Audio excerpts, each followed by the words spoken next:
বর্তমানে ট্যুর বলতে মাঝে মাঝে সুন্দরবনে যাই, কুরিয়ারে কোনো পার্সেল থাকলে নিয়ে আসি। এই কথাটা বললাম কেন, না হয় একটু পরেই বলি। আসসালামু আলাইকুম, ওয়েলকাম টু কি ফারিয়াস অবস্থা, ব্লগ। সবাই কেমন আছেন? চলে আসলাম আবারও নতুন একটি ব্লগ নিয়ে। প্রতিদিনের মতো সকালে নাস্তা শেষ করে দুপুরে রান্না বান্না শুরু করে দিব। আজকে রান্না করব গরুর মাংস। শাশুড়ি মায়ের হাতের গরুর মাংস রান্না। আমার শাশুড়ি অনেক সুন্দর করে গরুর মাংস রান্না করতে পারে।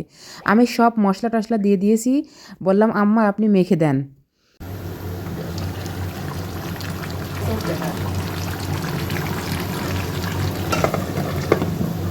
আর এই তো এখানে আলু ভাজি করে নিচ্ছি। এই আলুগুলো খেতে অনেক টেস্ট। আমি মাংসের মধ্যে আলু দেব, আমার কাছে খুব ভালো লাগে মাংসের মধ্যে আলু দিতে। সচরাচর সবাই চালের আটা দিয়েই রুটি খায়, কিন্তু আমার শাশুড়ি আম্মা, আমার আম্মা ডায়াবেটিসের রুগী আর গ্যাসের সমস্যা, এই জন্য চালের আটা দিয়ে রুটি খাবে না। এই জন্য লাল ময়দা ছিল ঘরে, গমের আটা রুটি বানা। আমার কাছে চালের আটার রুটি দিয়ে গরুর মাংস খুব ভালো লাগে খেতে। আর এই তো রুটি বানানো হয়ে গেছে, এবার আমরা চিতই পিঠা বানাবো। আম্মা হচ্ছে চিতই পিঠার জন্য আটা করছে।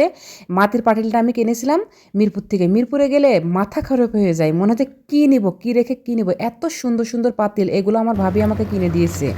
আর এই তো এখানে আমাদের গরুর মাংস ফাইনালি রান্না শেষ।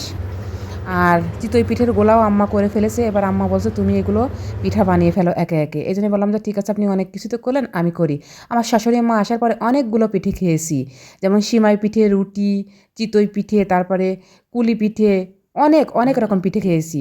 দোয়া করি আল্লাহ আম্মাকে হায়াত দারাজ করুক। আমার শাশুড়ি আম্মা অনেক ভালো, আমার শাশুড়ি আম্মা আমার মায়ের মতো। আর এই তো গরুর মাংস রান্না শেষ হয়ে গেছে, এবার আমরা দিয়ে দিব গরম মশলা গুঁড়া।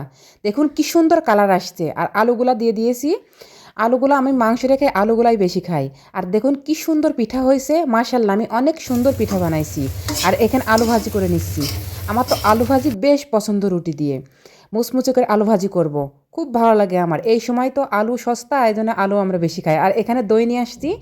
দইটা হচ্ছে খুবই ভালো, লিয়াকতের দই। এই দইটা আমার খুব পছন্দ। আগে আমি অশোকের দই খেতাম, কিন্তু এখন লিয়াকতের দই আসার পরে আমি লিয়াকতের দই খাই। ওই যে বললাম ট্যুর বলতে আমার কাছে এখন সুন্দরবন কুরিয়ার সার্ভিস, যদি কুরিয়ার সার্ভিসে কিছু আসে তাহলে সেগুলো নিয়ে আসতে যাই। এই হলো আমার কাছে ট্যুর।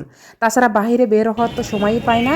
আর সরকারি কলেজের সামনে এত কিছু খাবার, মানে আপনি না আসলে বুঝতে পারবেন না। যারা কুষ্টিয়ার মধ্যে আছেন, এই ভাইয়ার কাছ থেকে মোমো খাবেন, অসাম। মানে আমি তো এক প্লেট খেয়ে মনে হচ্ছিল আমি আর এক প্লেট খাই। আমরা চারজনা গেছিলাম, চারজনা, মানে মনে হচ্ছিল ভাইয়ার মোমোগুলো সব খেয়ে নিই। আর এই ভাইয়ার ফুচকা, চটপটি, পানিপুরি, এত টেস্ট খেতে জিভে জল চলে আসছে। এডিট করতে যে আমার মনে হচ্ছে যে আবার যদি কেউ খাওয়াতো তাহলে ভালো হতো, এত লোভ লাগছে। এই তো আমার ছোট ভাইয়ের মেয়েকে নিয়ে আসছি, আমার ছেলেকে নিয়ে আসছি, আমরা সবাই মিলে খাওয়া দাওয়া করছি। এটা আমার ছোট ভাইয়ের মেয়ে, এর নাম রিদি। অনেক সুন্দর কথা বলতে পারে, ভিডিও বানাতে পারে, আমার কয়েকটা রিলস বানাই দিয়েছে। এত সুন্দর অভিনয় করতে পারে, শামসের ডুপ্লিকেট করে। আর এই তো রাতে এসে কেউই তেমন কিছু খেতে চাচ্ছে না, সবাই বলছে যে নুডলস খাবো, এই জন্য একটু নুডলস রান্না করবো। ভিডিওটি ভালো লাগলে লাইক, কমেন্ট, শেয়ার দিয়ে পাশে থাকবে, সাবস্ক্রাইব করতে কিন্তু কেউ ভুলবেন না। এখানেই শেষ করছি, আল্লাহ হাফেজ, সবাই সুস্থ থাকবেন।